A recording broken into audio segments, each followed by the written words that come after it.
किसान भाइयों, डीएपी की खाद मूंजी की फसल लगाने के कितने दिन बाद देनी चाहिए, इस वीडियो में आप देखेंगे।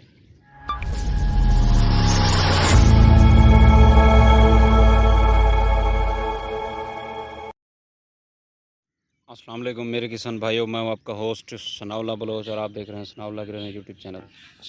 तो ये जो आप अभी धान की फसल की सूरत हाल देख रहे हैं, इस सूरत हाल के बारे में काफ़ी जो फार्मर्स हैं उनका ये कंसर्न है कि इस स्टेज में जब मतलब आप ट्रांसप्लांट कर लेते हैं तो उसके 4 से 5 दिन बाद या कितने दिन बाद जो है आपको खाद डालनी चाहिए इसमें, और कौन सी खाद डालनी चाहिए, और ये देखना चाहिए कि प्लांट की सिचुएशन कैसी है। जो आपने राइस ट्रांसप्लांट किए हैं वो उसकी कैसी सिचुएशन है, किस सिचुएशन में जो है हमें खाद डालनी चाहिए।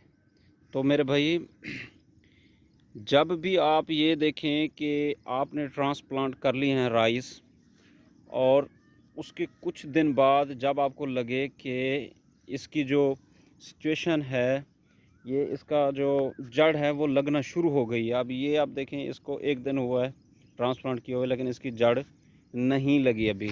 लेकिन उसके साथ वाले अगर मैं फील्ड की बात करूं, ये वाली फील्ड इसकी जड़ लग चुकी है, क्योंकि ये अब स्ट्रेट हो चुके हैं और ये वाली फील्ड जो है अभी स्ट्रेट नहीं हुई। तो हमें देखना ये है कि जब भी कनेक्शन जुड़ जाता है जड़ का ज़मीन के साथ, तो तब हमें जो है फर्टिलाइज़र अप्लाई करनी चाहिए। अब क्वेश्चन नंबर 2 आता है कि कौन सी फर्टिलाइज़र अप्लाई करनी चाहिए या कौन सी स्टेज में जो है बेस्ट फर्टिलाइज़र है जो हम अप्लाई करके इसकी अच्छी ग्रोथ हासिल कर सकते हैं। तो मेरे भाई, बुनियादी खाद जो है वो आपको पता है कि डीएपी है, फास्फोरस है। तो फास्फोरस जो है जड़ों को ताकत देती है और प्लांट की जो ग्रोथ है उसको स्टिमुलेट करती है।